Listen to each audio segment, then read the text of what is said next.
connecting the dots is not only about energy, it's about energy, water, food, climate, and something else I don't remember. You'll see in a moment. But each particular year we concentrate on one focal direction. And as it happened, 2013, in spring quarter this year, we focused on energy as it relates to water, climate, and all those other things I told you, food. So what we thought we would do, what we were invited to do for you this week in the Slack Energy Week, was to give you Connecting the Dots version 0.5. So this is an abbreviated overview of what Connecting the Dots is like. There will be another Connecting the Dots in fall quarter this year, and then you can have the full strength version. I'm not sure what the focal direction will be this year, but you will have the opportunity to find out. So the format of this session, we're going to run for about 1 hour here, and I am going to ask the panel members to tell us a little about the directions of what they spoke about in spring or any further thoughts they've had since then. And then that'll take about 5 minutes for each of them, and then we'll open up the floor to questions from all of you. So I'd like to begin with Stacey. You've heard about her. She is a professor in the Chemical Engineering Department, but she's also, importantly, the director of the Tomcat Center for Sustainability. And she was in charge of the Connecting the Dots in general. So I'd like to ask you, Stacey, please tell us a bit about Connecting the Dots and or Tomcat, if you like. Okay, is this on? You got 5 minutes. Let me remind you of that. Already using up my time. Okay, great. Just a quick introduction about this Connecting the Dots idea, and then I'll tell you a little bit about who's involved in it. So you've been hearing some already about some of the big challenges. You're focused on energy, but there are a lot of challenges facing us globally this century, not just energy, but also being able to get clean water for people and ecosystems, enough food for everybody, and a sustainable and protected environment. And what you'll find as you learn more about what's going on here at Stanford is there is a lot of very good and important research going on in each of those topics, and also health and security and some of these other big challenges. What's also happening is that these are all interrelated. So you can't be talking about food without understanding how energy is involved in that. It takes energy to make food, and food, as many of you know, is being used for energy, for example. And a lot of very important work's being carried out at Stanford also in these interconnections, and that was really the origin of the Connecting the Dots, was to look at these interconnections between food, energy, water, climate, security, and health. So about 3 years ago, we've now had our third Connecting the Dots event. They're held in the spring, either on Earth Day or around Earth Day, to look at these different topics. The first year, we focused on food at the center and the interconnections with all the other dots. Second year was focused on water, and this last spring was focused on energy at the center. And I invite you to go to the Tomcat Center website. You can link to the Connecting the Dots, and you can watch the videos, and you can actually see any of these previous events. But this was not sponsored just by the Tomcat Center for Sustainable Energy. So just to give you an idea of how involved a number of different organizations are here at Stanford in this, it was co-sponsored by the Precourt Institute for Energy, the School of Earth Sciences, the Woods Institute for the Environment, the Center on Food Security and the Environment, an NSF Center on the nation's urban water infrastructure called Renew It, and also the Steyer-Taylor Center for Energy Policy and Finance. And these organizations, and actually others here at Stanford, are very interested in these topics and also the interconnections between them. I'll see if I can pull anybody off their chair with this one. Thank you, Stacey. Just hold on to your questions for a little while. We'll go to questions when we've been through the rank here. So I'd like to introduce you next to Adam Brandt. As you've heard, he's a professor of Energy Resources Engineering, same department as mine. So we'll start with him because of the fact that the energy was the focus of this particular year's Connecting the Dots. And during the spring quarter meeting itself, which was actually a few hours long, we talked a lot, not unsurprisingly, about shale gas. So let's see what Adam has to say about shale gas. Sure. Thanks, Roland. So both by virtue of the fact that natural gas was covered a lot during the Connecting the Dots meeting, and by virtue of the fact that I've been doing some work on it, I thought I'd talk to you guys a little bit more about the connections between natural gas and these other things we care about: climate, water, jobs, and economic security. So one thing to note is that there's been a really incredible expansion of natural gas production and concurrent drop in natural gas prices over the last 5 years due to the combination of commercialization of horizontal drilling and hydraulic fracturing. This has presents a lot of opportunities in terms of the areas that Connecting the Dots is talking about, and also presents a lot of challenges. And I'll just talk about opportunities first, and then I'll talk about challenges. In terms of opportunities, big opportunities in terms of climate. So over the last 5 years or so, there's been the largest percentage drop in the fraction of U.S. power generation that's generated by coal since at least the mid-1960s. The fraction of U.S. power generated by coal dropped by over 10%, something like 11 or 12% over 5 years, which is unprecedented in many decades. This is largely due to the fact that we've got a lot of cheap gas right now. So this is obviously a major climate benefit, in addition to other air quality benefits, mostly because natural gas has combustion emissions less than half of coal per unit of electricity produced.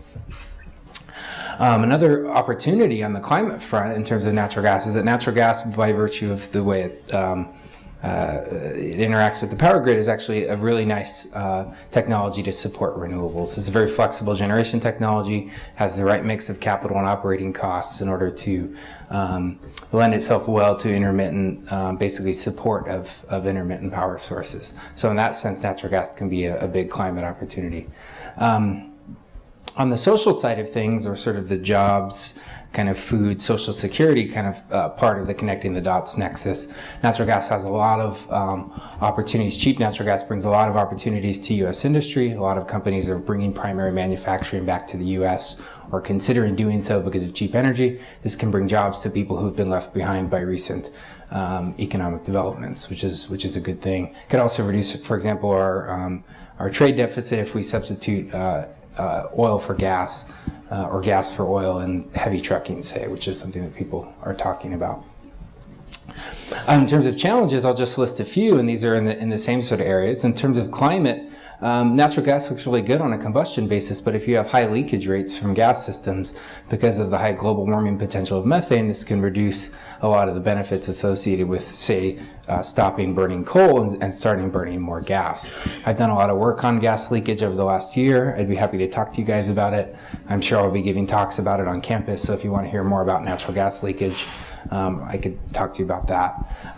The other main climate sort of challenge is that gas isn't emissions free, right? It maybe has 45% of the emissions of coal, but this is not zero, and so in the long term we need to come up with a strategy to decarbonize gas and eliminate those carbon emissions. In terms of water, there are potential impacts. There are reputable studies that are now starting to show higher hydrocarbon concentrations in drinking water wells that are near wells that have been hydraulically fractured. This is almost certainly a function of well casing and not necessarily the fracking process itself. I can talk to you more about that, but that's obviously pollution of fresh water is a big concern. And in terms of social or sort of jobs impacts, one thing that's been happening is that cheap natural gas hasn't just been pushing out coal, which it's mostly been doing, but it's also been putting pressure on renewable energy generators because it's so cheap that it's undercutting a lot of the economic motivation to invest in renewables. And so one thing that I think needs to happen on sort of the policy and economics front is that we need to integrate natural gas in with renewables in a way that they aren't so competitive, but they're more complementary, where we can still invest in renewables and really have natural gas investment there to firm these things up. And that's sort of kind of a short summary of what's going on in natural gas. And again, feel free to ask any questions. All right, thank you, Adam. I see the swagger's this way.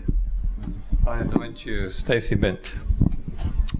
All right, so moving on then, the next panel member is Stefan Reichelstein. He is a professor of accounting in the School of Business and to most of us, accounting means money, but he in fact accounts for other things too. And in particular, he has research and activity in the general area of the cost of reducing carbon emissions. He teaches some courses on sustainability and clean energy. So, Stefan, can you tell us a bit about what's going on in the economics of low carbon energy, please? Happy to do so.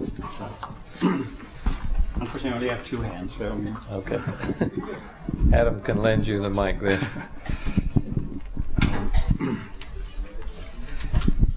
Yeah, so in the economics of low carbon energy, I think there are a couple of promising developments, and I want to follow up on some of the things that Adam just mentioned and sketched. My main statement that I want you to sort of walk away here from is, while there are some promising developments, if the US is to really make the transition to a low carbon economy, the most important thing in my mind is public policy will have to be a lot more forceful, a lot more active, and ultimately also a lot more predictable. Otherwise, I don't really see it happening just in terms of the fundamental economics of the different energy sources. Let me talk for a moment about renewables. We are seeing the cost of renewable energy coming down very rapidly, in particular in the area of solar PV. That cost gap is being closed really at a remarkable pace, and there are a number of factors playing into that equation.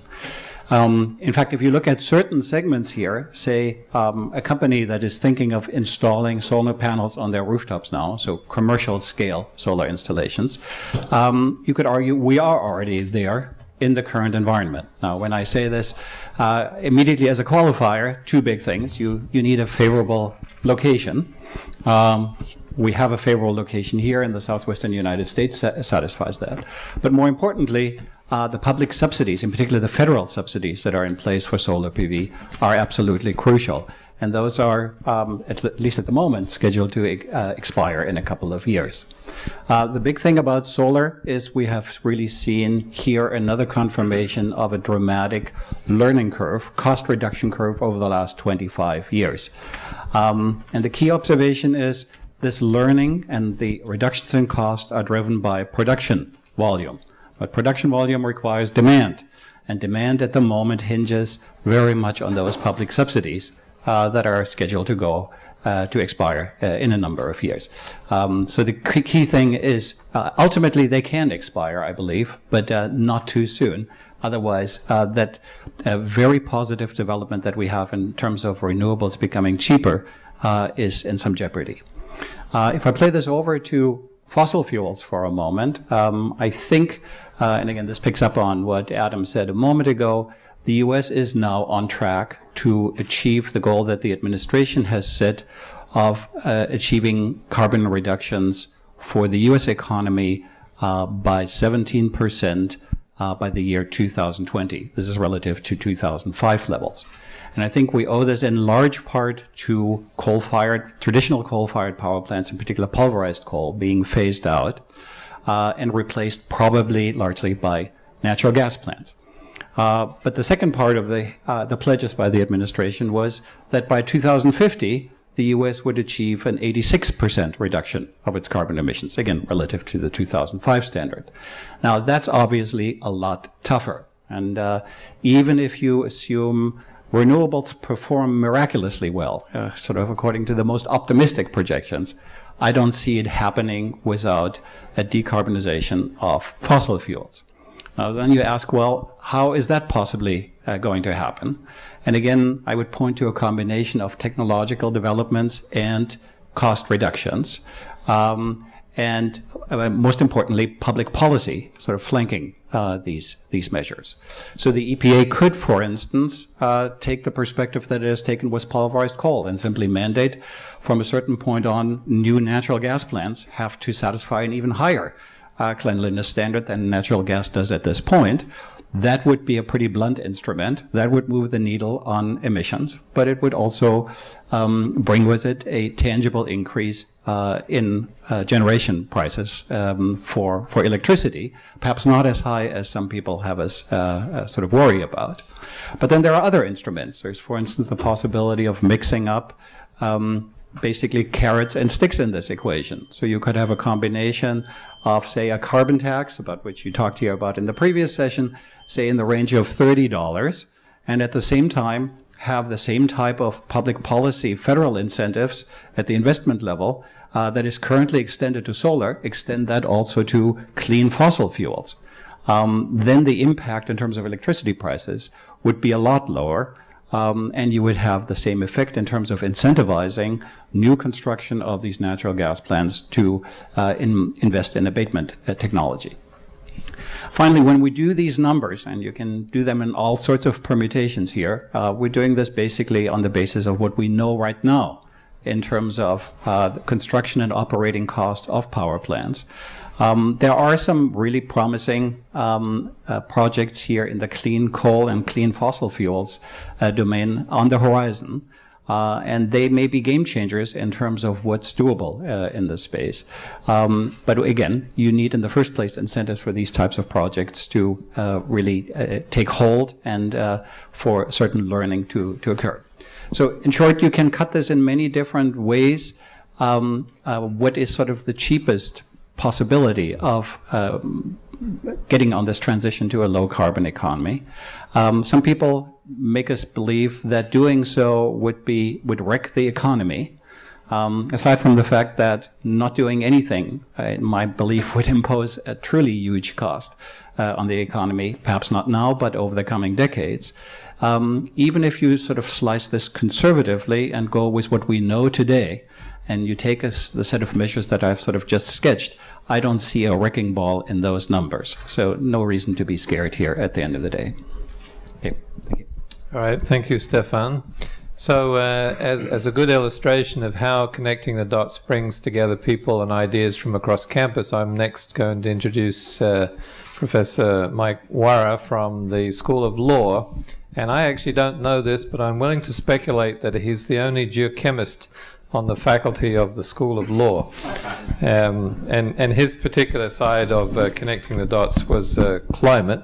So, Mike, can you give us a rundown on that, please? Actually, the two previous speakers have given a great introduction for what I'm going to speak about today, and that's given the innovations that we've seen in natural gas recovery and extraction over the last few years and the consequent transformation both in our available fossil fuel reserves in the United States and also in the electricity sector in the United States, the market response in the electricity sector. One thing that I've been thinking a lot about and working with students both within the law school and also actually in the management science and engineering program is trying to understand what the implications of that are internationally. You know, what if we do reduce our emissions via either blunt EPA regulation, and I'm pretty sure that the EPA regs came out, or the President Obama's climate speech was maybe the same day as connecting the dots or the day before.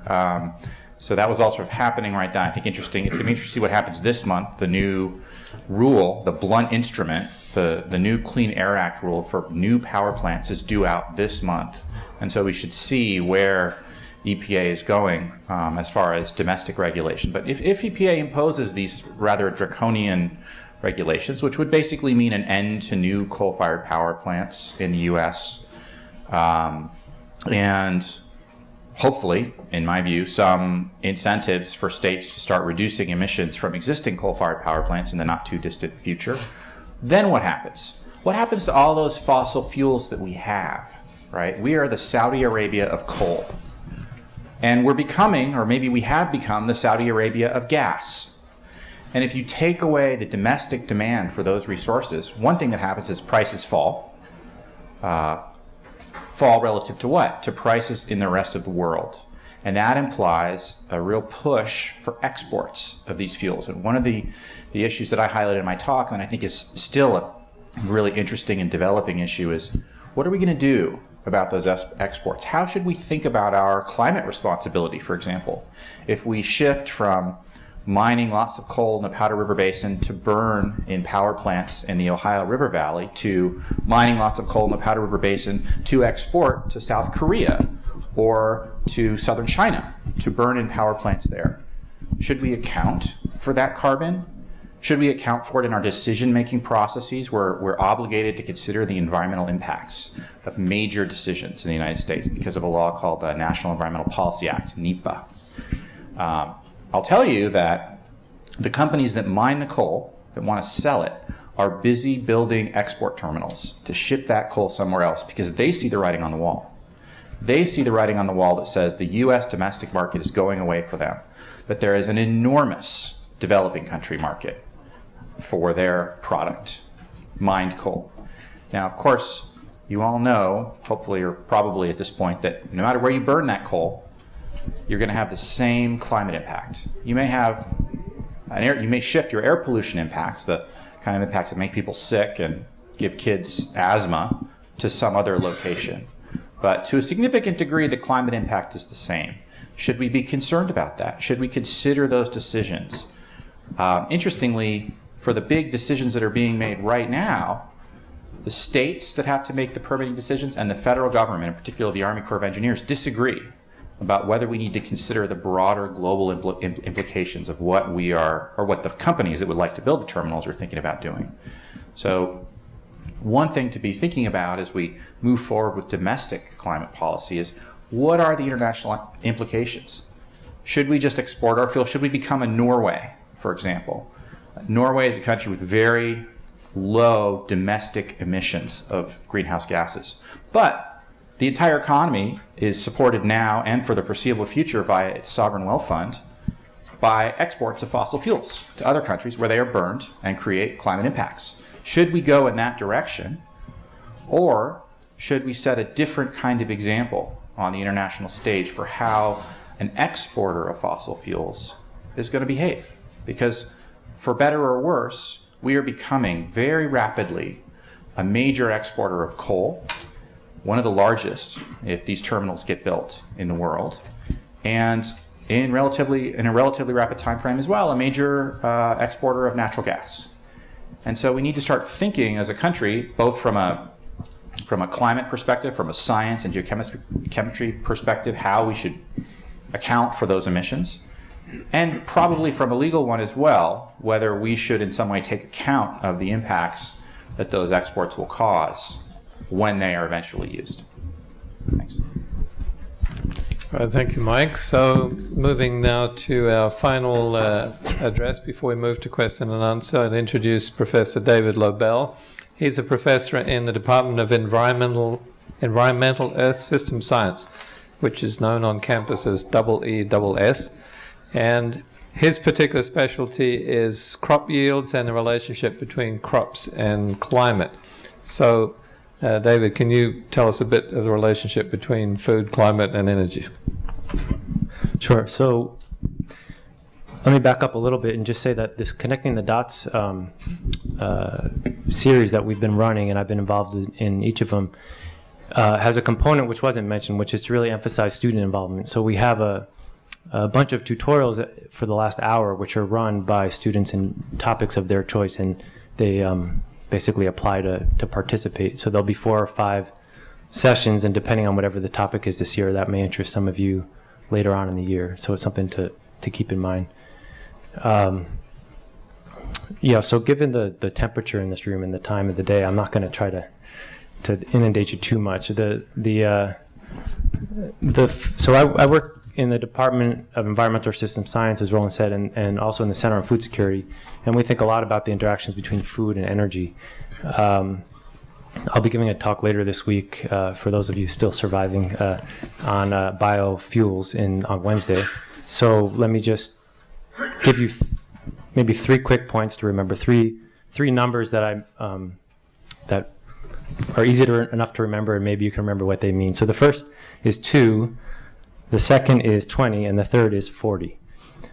The 2 relates to the role of energy in food production. So you'll hear lots of statements about how dependent our modern agricultural system is on energy. And to some extent that's true, but it's also true that we've become remarkably efficient at using energy in agriculture, and it does wonders for agriculture. We use a lot less labor and land than we used to. But if you look at all of the energy that goes into fertilizer productions or goes into driving tractors and all these different uses of energy, it all amounts up to about 2% of the energy that we use in the world is going into food production. So there are still opportunities to improve there, but it is not nearly as high as most people would think, and it's partly because we've become so much more efficient. In the U.S., for example, we use less energy in agriculture now than we did 50 years ago, even though we produce almost 3 times or more, depending on how you measure it. So the 20 is about the overall food system. So we know that something we think about in the center and on campus is how these systems go end to end, not just in the production phase, but how it reaches the consumer. And the 20 is the total amount of energy globally that's used in some aspect of the food system. So the difference, the 18% difference, is basically associated somewhat with transport, but mostly with the processing steps and the cooking and the retail and all of that. So in the big picture, those are the opportunities for reducing energy use associated with food consumption. Now the 40 is what I think most of what I'll talk about Wednesday is on, and a lot of the discussion at the Connecting the Dots was on kind of looking at the other side of the equation, which is not how is energy important for agriculture, but how is agriculture now important for energy. And 40 is currently the percent of corn in this country that goes into producing ethanol. And this is a number that's risen from well below 5% a decade ago to be 40% today. And there's various reasons for that. One of them is actually there's policy reasons for that. There's economic reasons for that. One of them being the shale gas revolution that has actually made it more profitable to turn corn into ethanol. So, for example, at today's prices of corn and today's prices of natural gas, it's actually cheaper to produce the energy in the form of ethanol, or it's about the same, depending on the price of oil, as it is to produce gasoline. And so even without all of the subsidies and policies in place right now, that there is a very strong demand for using corn and other crops into the energy system. What we see, though, is that because the energy system is so immense compared to the energy content of food, basically, that what that causes is very significant impacts on the food side of things. You see very tight correlations now between food prices and energy prices. And so that introduces all sorts of questions, all sorts of challenges. And it's, I think, emblematic of a lot of these connections that we look at, where you realize that some of the challenges you thought were hard are doubly or triply hard, but at the same time, you see some of the opportunities that you see are doubly or triply more exciting. So, for example, for me, understanding the full cost of the liquid fuel use of corn ethanol makes any innovations in sort of non-liquid transportation that much more exciting, because it creates that much more slack for feeding the world in the future. So, obviously we can open up to questions, and I can talk more on Wednesday. Thanks. Very good. Thank you, David, and thank you to all of our speakers. Now, as David just mentioned rather well, the Connecting the Dots had some speeches of the character, the ones that you just heard, all a little longer, but it also involved students in a very significant way. So there were more than 300 people involved in Connecting the Dots, and a lot of interaction took place among the audience, between the audience themselves and the audience and the speakers. So I'd like to invite any of you to ask questions now. Feel free to ask them of a specific speaker if you wish to, or you can just ask them in general, and I'll put somebody on the spot for you. Please. Sarah from the business school. I was wondering, we have the California cap and trade, and we also may have EPA regulations coming out. What do you see as the sectors and technologies that could be opportunities emerging from these new regulations and policies, and what's left out? Stefan, sounds like you or Mike or both. Well, there are, the specifics of the California cap and trade, as I understand it, is still evolving, and policy is being set sort of almost as we speak in terms of what the obligated parties are, and the number of allowances given to different sectors. I mean, you mentioned in your question that opportunities. So the one thing that I'm encouraged by is I mentioned in passing at the end the clean energy and clean coal projects that are on the horizon now, one of them being the Texas Clean Energy Project, which is really a traditional clean coal project, and that's sort of a longer story in terms of what that particular plant is going to be about. But the one thing that seems to be happening is that all of these players are now sort of having their, while the original, the TCEP, the Texas Clean Energy Project, is a Texas project, as the name suggests, they're now having increasingly their eyes on California. Because that really, the cap and trade system and the effective carbon tax that is being anticipated by the parties really gives those types of projects exactly the kind of economic boost that we're looking for. That is, it really may put them over the hump in terms of being profitable from an investor perspective. And so in that sense, I do see a connection between the carbon tax that we're seeing here and new investment opportunities, or incentivizing new investments. I would say, I'd agree with everything that Stefan said. I think the challenge in the electricity sector is the cost of these new first-of-kind technology investments is very high. They tend to be kind of bet-the-company investments.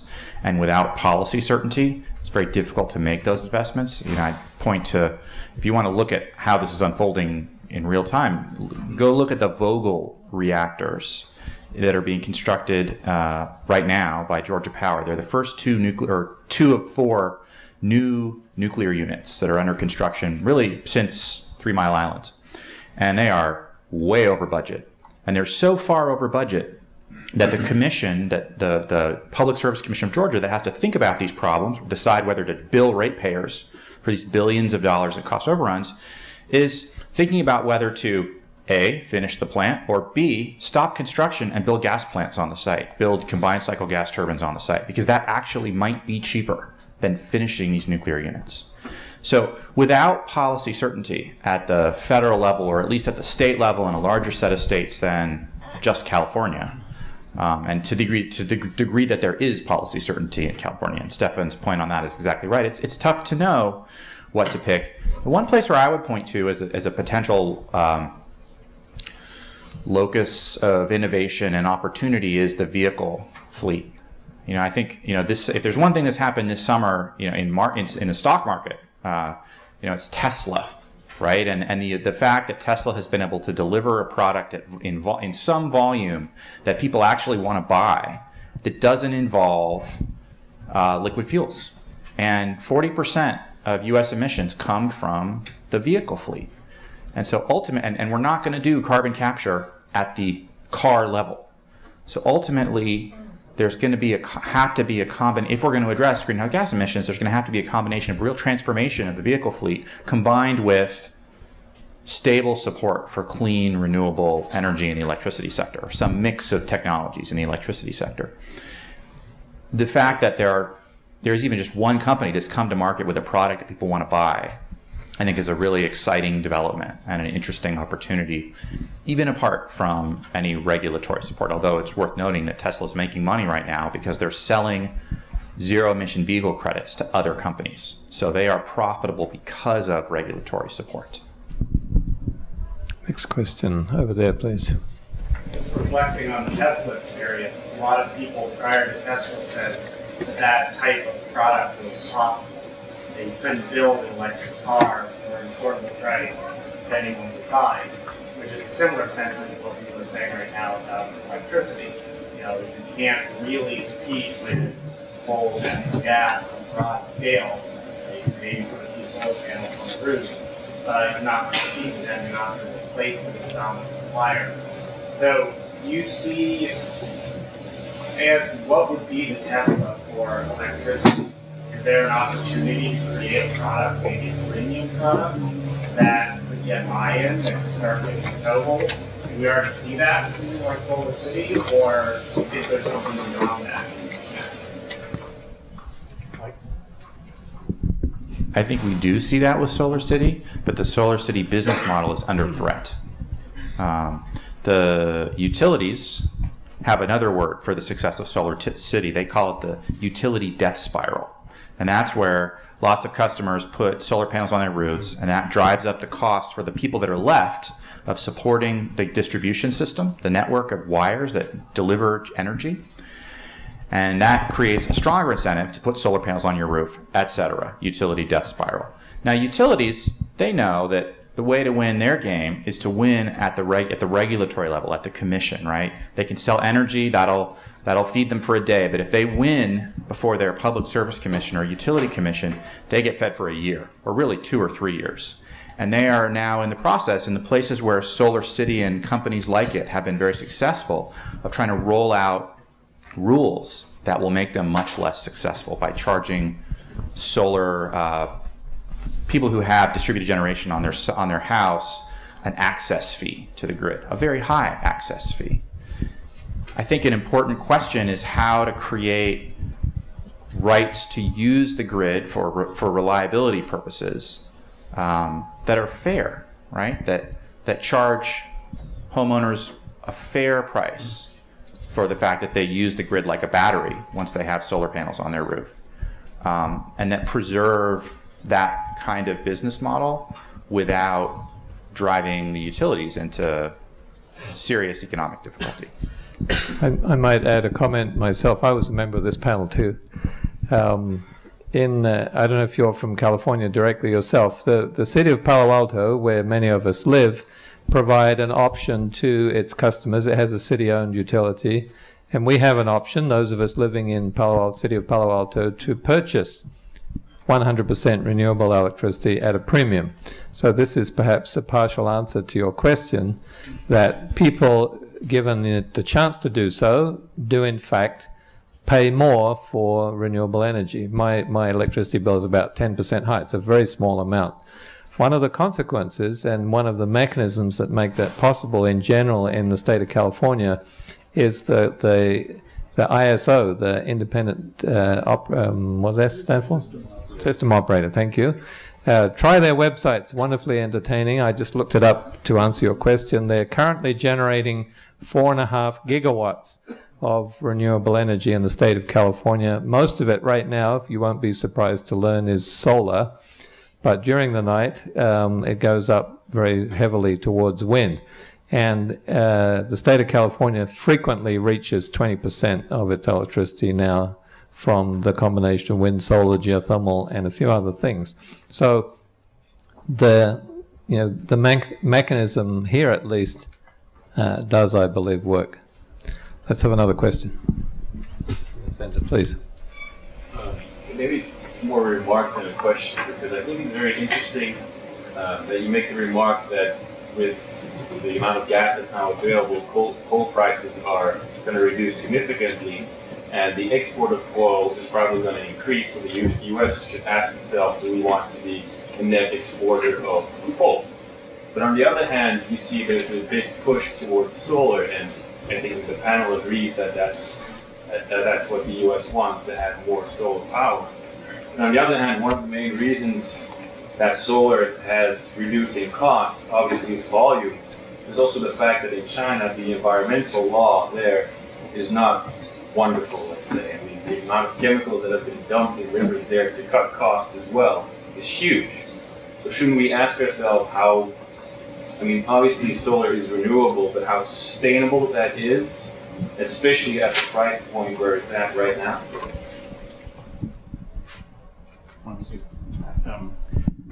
I think you raise a good point, and you're basically asking us to make the link that the prices for solar panels we're seeing today are largely a reflection, or in good part, a reflection of massive entry by Chinese solar panel manufacturers. And then there's the question, are they paying the full cost of their production processes? And I think that's, part of it. I'm not quite sure what to do about it from a policy perspective, other than to notice that many of these companies are bleeding financially even faster than their counterparts in other parts of the world. But I think even aside from what we have been seeing over the last 3 or 4 years, let's say, 3 years roughly, where we've really had a massive entry into this industry, and prices have really fallen much, much faster than the traditional 25-year learning curve has suggested. I think that gives me sort of reason to predict that from here on, the price decreases are going to be less steep. On the other hand, the long-term trend in this industry, and this speaks to the previous question, what is the Tesla modus of the electricity industry? Solar PV has the potential for real breakthroughs. But I don't think we need to count on those.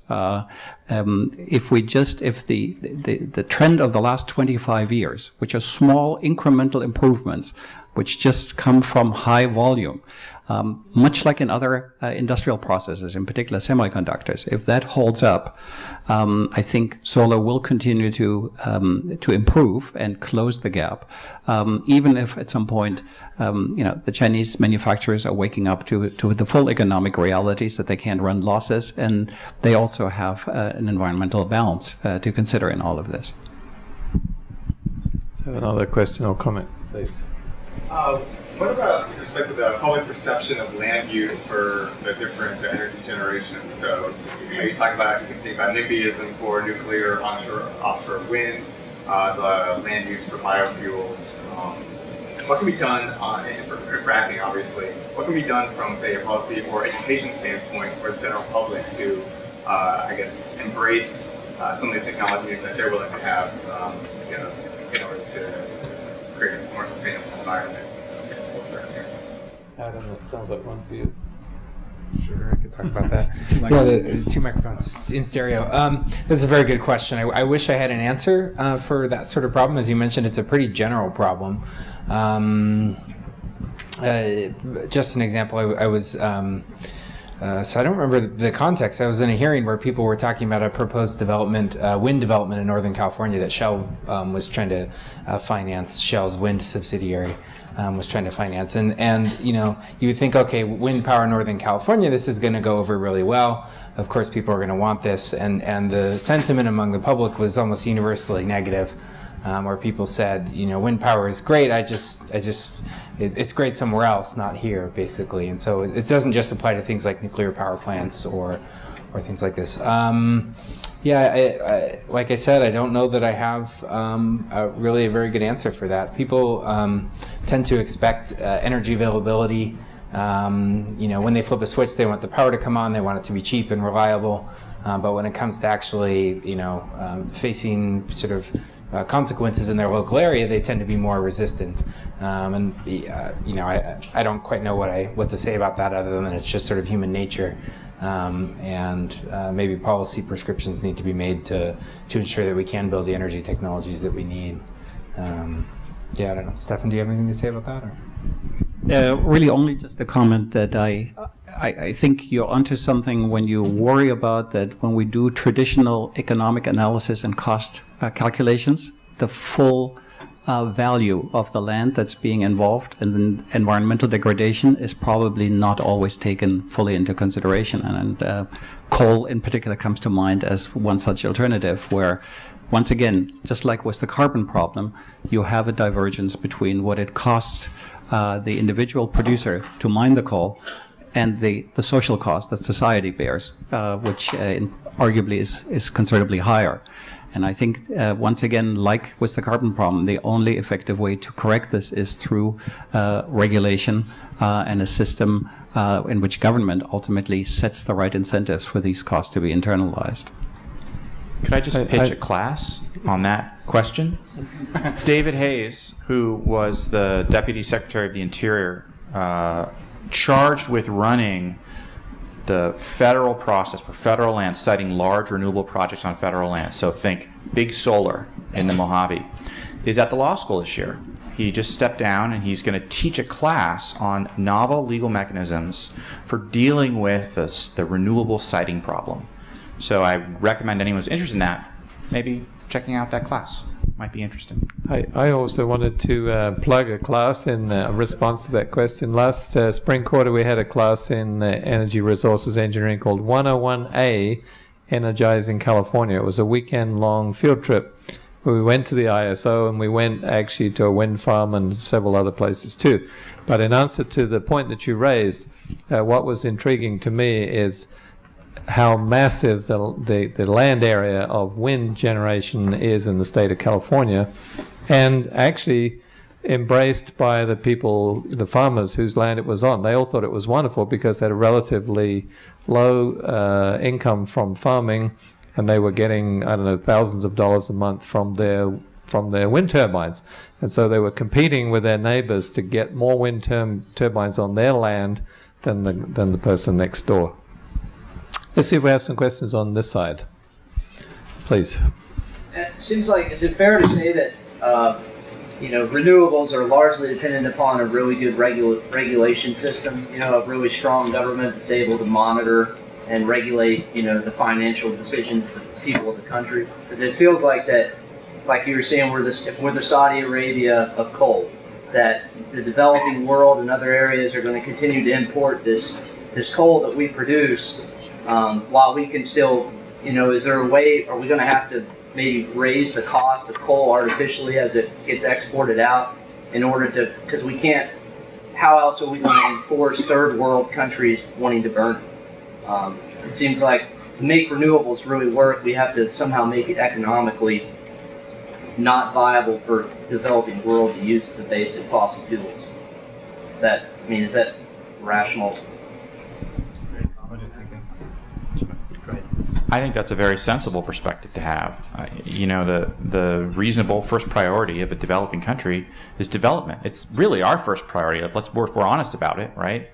Environmental policies take a back seat to making sure that the unemployment rate is at a reasonable level. That's development, right? So, and that's even more true when you're lifting people out of subsistence agriculture into lives that are more meaningful, where prospects, especially for their children, are really much better. So you can't ask people to sacrifice that for some long-term objective about climate, because they just won't. Now, that being said, the U.S. has a really important leadership role to play in this broad conversation. First, by supporting technologies and getting them down that learning curve, getting them down that cost curve to the point where they can compete. And then by setting a regulatory example that can be adopted by the rest of the world. And we're doing an okay job on that first part, largely because of, I think because of a mix of state and federal support for renewable technologies.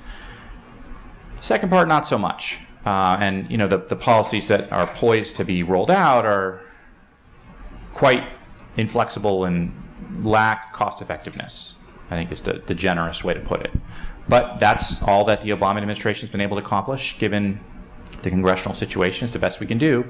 All we can do is try to set an example, with the countries that view us as their major economic partner / competitor.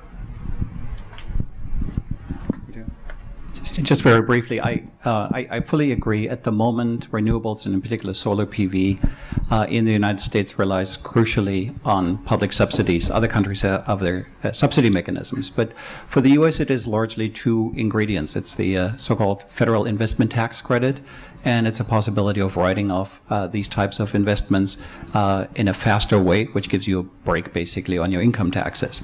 These two instruments together are very powerful. So if you do sort of some kind of life cycle cost analysis, you would come to the conclusion that if you pull these two ingredients, these two instruments away at the moment, your cost would increase by about 70%. That would put solar probably out of business at this stage. But then I come back to what I talked about earlier. If the trend that we have seen over the last 25 years holds up, these subsidies are not needed indefinitely. And again, this does not require a breakthrough necessarily. It just requires for the industry to be able to stay the course. And then I think you can now quibble about how many years it would take until those subsidies could be phased out and solar would be able to stand on its own feet. In regards to subsidies, oil and gas doesn't need subsidies to survive and yet they still get them. So I guess could you talk a little bit about how many of those, if they're planning on being phased out, are they actually going to be put to industries that do need the support? I guess that is a course by itself, since courses were advertised here earlier. Corn in with that, it also needs a subsidy? Pardon? Can we throw corn in with a subsidy? Right. I mean, on corn, this was mentioned earlier. Yes, so there is a whole range of subsidies, and you ultimately want to ask what's the level playing field in all of these things. And they come in a variety of forms. But I would submit, again, sort of to some extent now, taking a little bit the defensive perspective for fossil fuels, none of these move the envelope quite as much as the ones that we have currently in place for solar. So perhaps full stop there on the corn, and we talked earlier about corn-based ethanol. I think there things are actually moving in the right direction through the renewable fuel standard too, which is sort of just kicking in and giving other types of renewable biofuels a much better push in terms of basically getting a subsidy and getting those off the ground. I might interject a comment there also too. What the general public calls a subsidy is not always the same as what the economists call a subsidy. So, sometimes the depletion tax allowance, for example, is referred to as a subsidy. Whether or not it is, you can decide. But as I say, the newspapers and the economists don't always refer to the same thing. Can you talk just a little bit about the water requirement associated with along the same line? The question of land requirement with all these energy. Yes, I should mention that we had a water dot to connect at the connecting the dots, but unfortunately the speaker was not here. Does anybody want to go with water, David? Yeah, I think with water, what was surprising to me was how the renewables are really all over the map in terms of water use. And on the one hand, you get something like biofuels, which could be really consumptive of water. On the other hand, you have solar PV, which is very minimal use of water. But if you have solar CSP, which with water cooling, it actually is even worse than some of the traditional fossil fuel technologies. So it's a good example, I think, of when you start thinking about multiple constraints at the same time or multiple goals at the same time, you come up with pretty different answers. And I think for me, the water picture really is another factor pushing solar PV, at least as an objective, as opposed to some of the other, and wind for that matter too, as opposed to some of the things like the shale gas or CSP or things like that. On the, I just wanted to mention on the corn ethanol question, the RFS, the renewable fuel standards, was set to transition. I mean, corn was a bridge to cellulosic and other things. But each year, the reality is that the EPA revises that, and all of a sudden, corn or other crops are then allowed to take up a bigger fraction. And you can argue how much of that is well, a lot of it is technology just lagging what was expected. But a lot of it is politics, and the way that the renewable fuel standard was formulated on absolute increases in volumes of ethanol as opposed to, say, contribution to the fraction of overall fleet demand is interesting, because we're not actually using much more gasoline each year, but the RFS ramps up, and so what happens is now the cars can't take more ethanol than they haven't up to now. They're about at the blend wall, which is 10%, and I'll talk about this Wednesday. Then the question is what happens. Actually, the RFS is telling the blenders they need to use more and more ethanol, but the cars are saying, right now the current fleet is saying, well, we can't use more ethanol. And so do you change the fleet and lock in that technology for longer? And these all come down to questions, I think, of, unfortunately, politics, which, unfortunately, because I don't know much about it, but our next panel will know something about politics. Okay, we're coming a little close to the end of our allocated time. Let me ask, does anybody have a question or comment to Stacey? She's feeling lonely and left out here. Anybody? Yeah. I'm interested, especially about the natural gas part of the we talked that we've been using natural gas for years for cars, right? And I know that it's proven. I mean, the natural gas is proven to be a good substitute for gasoline, and it's very efficient, and it's low carbon emissions, and also low cost, which is just 1/3 of the gasoline. I know that there has been a serious research about the technologies to convert the plants, right? The plants increase vegetables and grasses and even trash into natural gas. So I wonder if there is a progress, so far. So you guys are the experts at this work in this field, so maybe you can answer this question. Well, that's not in my area either, but I can go for it. I mean, there is a lot of work going on looking at reducing, for example, carbon dioxide into fuels that could be useful and competitors for things like natural gas. There's also work on sort of biomass for those applications. A lot of that, certainly the work on CO2 reduction involves lots of catalysts, so you'll probably have some people coming to speak with you this week about different types of catalysts to make those conversions. There's quite a big effort here at Stanford now on that. Yeah, those are challenging problems. But hope for the future with some good science and technology to make those happen. Yeah, thank you. All right, we'll take one more question before we finish. Everybody's pointing at him. I wanted to say thank you all for speaking with us. I'm into Ariane in the chemistry program. Professor Brandt, I wanted to ask you specifically. It was mentioned earlier that there's an assumption that the learning curve for solar will continue at a relatively constant pace. I wanted to ask you whether you think that's actually a reasonable assumption in terms of price per watt efficiency, given that there is actually a theoretical limit on one hand to solar efficiency, and yet on the other hand it seems that new generations of solar panels can surpass this limit.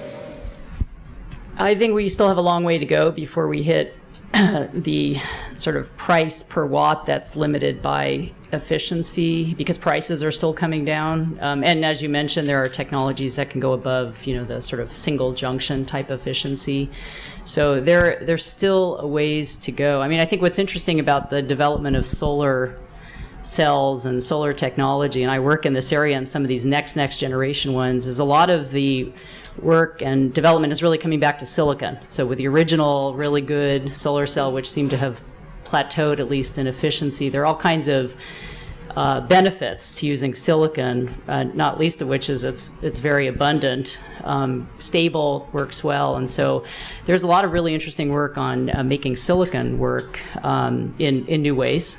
In addition to, of course, all these different types of materials and going to nanoscale materials to get some of these higher efficiencies that you're alluding to. So I think we still have a long way to go in bringing price down. It's not all going to come from improving efficiency, of course, the price per watt. A lot of it's going to come down because of economy of scale and manufacturing, because actually the materials cost is a pretty small fraction of the cost per watt. So there are lots of other ways to bring that price down.